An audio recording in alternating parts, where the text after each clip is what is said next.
جو چیزیں انسانی دعا کی قدر و قیمت بڑھاتی ہیں ان میں سے ایک توسل بھی ہے، وسیلہ بھی ہے کہ اللہ تبارک و تعالیٰ کو انسان وسیلہ دے کر توسل کے ساتھ جب دعا کرتا ہے تو اللہ تبارک و تعالیٰ اس کے دعا کو زیادہ سنتے ہیں، قبولیت کا امکان بڑھ جاتا ہے۔ توسل کے مختلف طریقے ہوتے ہیں۔ بعض اوقات انسان انبیاء کرام یا نیک لوگ امت کے صالحین کے پاس جا کر اپنے لیے دعا کرواتا ہے۔ جیسے انبیاء کرام اپنے زمانے میں جب تشریف فرما تھے تو مختلف لوگ ان کی خدمت میں حاضر ہو کر اپنے لیے دعا کرواتے تھے، اور بعد میں یہ سلسلہ چلتا رہا۔ تو یہ توسل کا ایک طریقہ ہے جس میں آپ کسی برگزیدہ شخصیت کے پاس جا کر اپنے لیے دعا کرواتے ہیں۔ دوسرا طریقہ یہ ہے کہ انسان اپنے کسی نیک عمل کا واسطہ اللہ تبارک و تعالیٰ کو دے کہ یا اللہ یہ جو میں نے نیک عمل کیا تھا آپ کی رضامندی کا، اس عمل کے واسطے سے میں دعا کرتا ہوں کہ آپ میری یہ دعا قبول فرما لیجئے۔ اور تیسرا طریقہ یہ ہے کہ اللہ جل جلالہ کے انبیاء کرام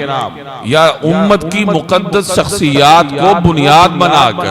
ان کی حرمت کو، ان کے حق کو بنیاد بنا کر اللہ جل جلالہ سے مانگا جائے، تو یہ بھی توسل ہی کی ایک قسم ہے، اور اللہ جل جلالہ اس طریقہ کار کے مطابق بھی دعا کو قبول فرماتے ہیں۔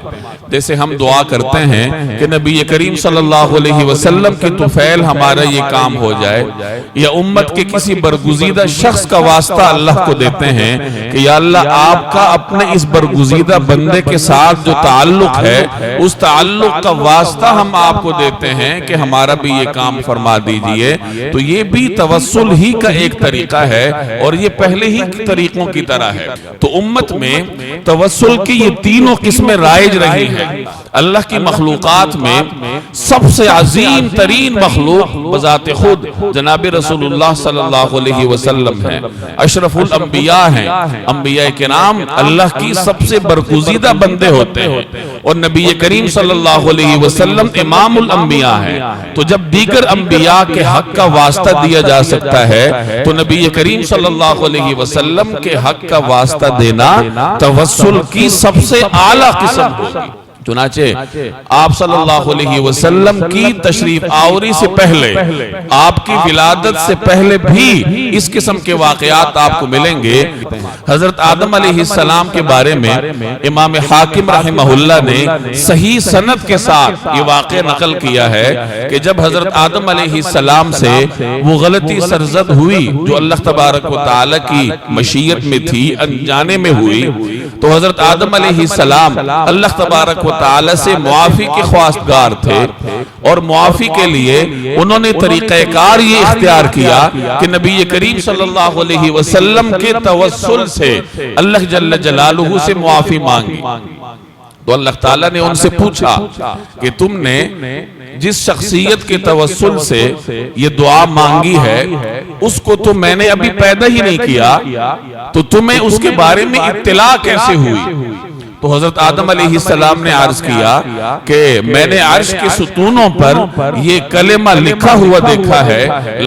لا الہ الا اللہ محمد الرسول اللہ، اور میں نے یہ سمجھ لیا کہ جس شخصیت کا اسم گرامی آپ نے اپنے نام کے ساتھ ملا رکھا ہے، یقیناً آپ کے دربار میں اس کو غیر معمولی حیثیت حاصل ہے، اس لیے میں نے ان کا واسطہ دے کر ان کے توسل سے آپ سے دعا مانگی۔ تو اللہ تبارک و تعالیٰ نے فرمایا کہ ہاں یہ میری تمام مخلوق میں سب سے عظیم شخصیت ہیں، اور ان کے توسل سے مجھ سے دعا مانگا کیجئے، اگر میں ان کو پیدا نہ کرتا تو آپ کو بھی پیدا نہ کرتا۔ یہ روایت حضرت عمر رضی اللہ تعالی عنہ سے امام حاکم نے نقل فرمائی ہے، اور اس کی سند کو صحیح قرار دیا۔ اسی طریقے سے توسل کی دوسری قسم جیسے میں نے عرض کیا کہ رسول اللہ صلی اللہ علیہ وسلم کی ولادت کے بعد آپ کی حیات مبارکہ کے دوران مختلف حضرات نے اللہ تبارک و تعالی سے آپ کے توسل سے دعائیں مانگی ہیں۔ جب آپ ابھی اپنے بچپنے میں تھے، مشہور واقعہ ہے کہ عرب میں مکہ مکرمہ میں خشک سالی تھی، بارش نہیں ہو رہی تھی، اب روایت نقل کرنے والے یہ روایت بیان کرتے ہیں کہ خوش سالی تھی، اتنے میں نے دیکھا کہ جناب ابو طالب ایک خوبصورت سے بچے کی انگلی تھام کر لا رہے ہیں، اور راوی اس کی منظر کشی کرتے ہیں کہ وہ بچہ ایسا تھا سورج کی مانند تھا، جیسے سورج سے بادل اچانک چھٹتے ہیں اور اس وقت سورج کا جو دل فریب منظر ہوتا ہے تو وہ بچہ ایسا ہی تھا جیسے کہ سورج ہو اور ابھی ابھی بادل اس سے چھٹے ہوں۔ تو جناب ابو طالب اس کی انگلی پکڑ کر لاتے ہیں۔ یہ جناب رسول اللہ صلی اللہ علیہ وسلم تھے، ان کی بچپن کا واقعہ ہے کہ قریش خشک سالی کا شکار تھے، تو جناب ابو طالب آپ کو لے کر حرم تشریف لائے بیت اللہ کے پاس، اور نبی کریم صلی اللہ علیہ وسلم کی پشت مبارک بیت اللہ کی دیوار کے ساتھ لگائی اور اللہ تبارک و تعالی سے دعا طلب کی خشک سالی دور کرنے کے لیے، بارش کے لیے۔ اب وہ راوی یہ واقعہ نقل کرتے ہوئے کہتے ہیں کہ جب اس خوبصورت بچے کے توسل سے دعا مانگی گئی تو دعا مانگنے سے پہلے یہ منظر تھا کہ آسمان پر دور دور تک بادل کا کوئی نام و نشان نہیں تھا، لیکن جیسے ہی ان کے توسل سے دعا مانگنی شروع کی گئی تو چاروں طرف سے بادل امڑ کر آنے لگے۔ تو یہ رسول اللہ صلی اللہ علیہ وسلم کے عین بچپن کا زمانہ ہے جس میں قریش مکہ آپ کے توسل سے آپ کو بنیاد بنا کر اللہ تبارک و تعالی سے بارش کی دعا کرتے ہیں تو اللہ تعالی بارش عطا فرماتے ہیں۔ اور اسی واقعے کی طرف اشارہ کرتے ہوئے جناب ابو طالب نے اپنے وہ مشہور اشعار کہے تھے کہ وَأَبْيَضُ يُسْتَسْقَى الْغَمَامُ بِوَجْهِهِ ثِمَالُ الْيَتَامَى عِصْمَةً لِلْأَرَامِلِ، کہ ایسا خوبصورت چہرہ جس کے واسطے سے اللہ تبارک و تعالی سے بارش طلب کی جاتی ہے، پانی طلب کیا جاتا ہے، اور یہی شخصیت ہے جو یتیموں کا ملجا ہے، بیواؤں کا وارث ہے اور بیواؤں کی خبرگیری کرنے والا ہے۔ یہ عین آپ کے بچپن کا زمانہ ہے۔ اور تیسری قسم جیسے میں نے عرض کیا کہ نبی کریم صلی اللہ علیہ وسلم کے دنیا سے پردہ فرما جانے کے بعد بھی یہ طریقہ کار باقی ہے اور امت میں قائم ہے، اور لوگ ابتدا سے اس طریقہ کار پہ عمل کرتے آئے ہیں کہ جناب رسول اللہ صلی اللہ علیہ وسلم کے توسل سے اللہ تبارک و تعالی سے دعائیں کرتے ہیں۔ یہ شروع سے ہوتا آیا ہے۔ ایک اور واقعہ بھی ملتا ہے، امام نووی رحمہ اللہ مشہور محدث ہیں، انہوں نے نقل کیا ہے، امام عتبی مشہور امام ہیں، وہ فرماتے ہیں کہ میں ایک مرتبہ جناب رسول اللہ صلی اللہ علیہ وسلم کے روضہ مبارکہ پر حاضر تھا تو ایک شخص آیا اور آ کر نبی کریم صلی اللہ علیہ وسلم پر سلام عرض کرتا ہے کہ السلام علیکہ یا رسول اللہ، السلام علیکہ یا اکرم خلق اللہ، السلام علیکہ یا حبیبی، کہ اے اللہ کے رسول، اے اللہ کی مخلوقات میں سے سب سے عظیم ترین شخصیت، اور اے میرے حبیب آپ پر سلامتی ہو۔ اور مزید کہتا ہے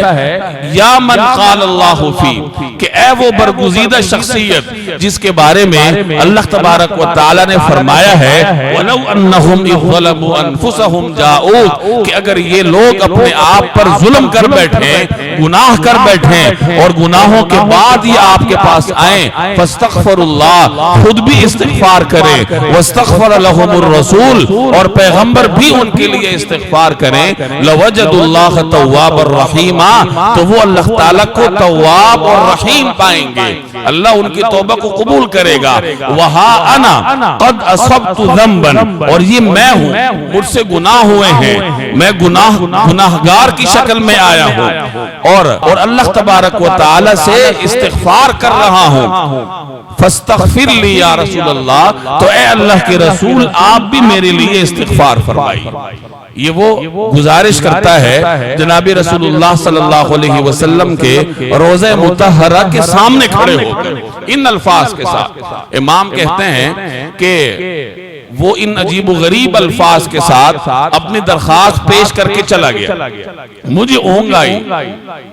تو رسول نبی کریم صلی اللہ علیہ وسلم کی مجھے زیارت ہوئی خواب میں، اور آپ صلی اللہ علیہ وسلم نے مجھ سے فرمایا کہ جاؤ اور اس شخص کو جا کر کہو کہ اللہ تبارک و تعالی نے تمہاری مغفرت کر دی،